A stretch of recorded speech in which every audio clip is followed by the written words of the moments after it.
હવે તેને ભણવા મૂકવા પડશે ને. અરે હા, એ તો મેં વિચાર્યું જ નહીં. છાપામાં ગણવેશ માટેની મોટી મોટી જાહેરાતો આવે છે. હું તો મારા સનને મોટી નિશાળોમાં અંગ્રેજી માધ્યમમાં જ મોકલીશ. તને ખબર છે, એ માટે તો લાંબી લાંબી લાઈનોમાં ઊભા રહેવું પડે છે.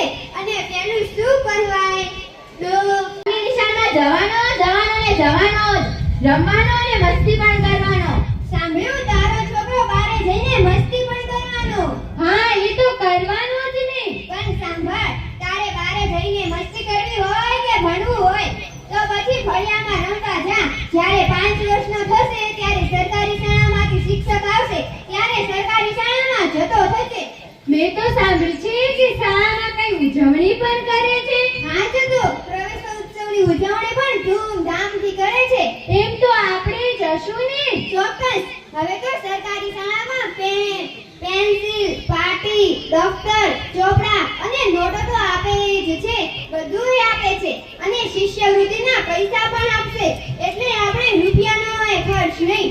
પેલા બાજુવાળા અમરત કાકી કહેતા હતા કે ધોરણ 1 અને 2માં પ્રજ્ઞા શિક્ષણ આવ્યું છે. આ પ્રજ્ઞાવાળી ક્યાંથી આવી? પ્રજ્ઞા કઈ છોકરીનું નામ નથી. પ્રજ્ઞા શિક્ષણ પ્રોજેક્ટનું નામ છે. પ્રજ્ઞા શિક્ષણ પ્રોજેક્ટ? એ વળી શું? પ્રજ્ઞા શિક્ષણ પ્રોજેક્ટ એટલે દફતર નહીં, પેન નહીં, ઘરકામ નહીં, બાળક પોતાની રસ રુચિ પ્રમાણે ભણે. તો શાળામાં શિક્ષકો શું કરે? પેલા અમરત કાકી કહેતા હતા કે શાળામાં શિક્ષકો એમના મિત્રો બનશે. હા, મને બીજી વાત પણ યાદ આવી. ફળિયાના લોકો વાતો કરતા હતા કે સરકારી શાળામાં છોકરાને લઈ જવાનું અને લઈ આવવાનું ભાડું પણ સરકાર આપે. આપણે તો કશું ટેન્શન જ નહીં. કોઈ કહેતો હતો કે સરકારી શાળામાં બાળકની માનસિક અને શારીરિક તંદુરસ્તી માટે શુદ્ધ અને ગરમ ભોજન પણ આપવામાં આવે છે. હા, કેટલું સરસ. રોજના નાસ્તાનું તો ટેન્શન જ નહીં. બસ, હવે નક્કી થઈ ગયું ને? હા, હું તો મારા સોનુને સરકારી શાળામાં જ મોકલીશ. જો નરેન્દ્રભાઈ મોદી, અબ્દુલ કલામ, લાલ બહાદુર શાસ્ત્રી એ બધા પણ સરકારી શાળામાં જ ભણ્યા હતા. હા જ તો. માડી મને મેલવાલ, મારી શાળે જવું છે.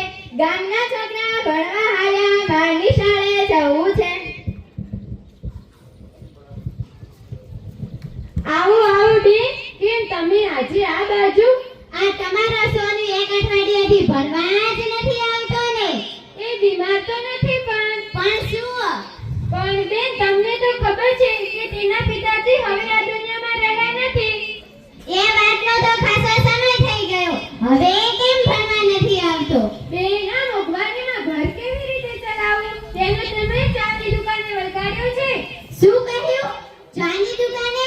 આ તો બાળ મજૂરી ગણાય અને તમે પણ સજાને પાત્ર બનો એટલે કે ગુનો પણ બને છે. બેન, મારું મન પણ નથી માનતું, પણ હું શું કરું? મારી જોડે બીજો કઈ રસ્તો જ નથી. એ 2-4 વર્ષ ભણશે તો આઈટીઆઈ અથવા ડિપ્લોમા કોર્સ કરીને સારી એવી નોકરી મેળવશે તો તમારે પણ સારા દિવસો આવશે. બેન, તમારી વાત તો સાચી છે. તો કાલથી એને ભણવા મૂકજો. અને હવે તો સરકારે બીજો નિયમ કાઢ્યો છે અને હવે તો વિધવાને સહાય પણ મળે છે.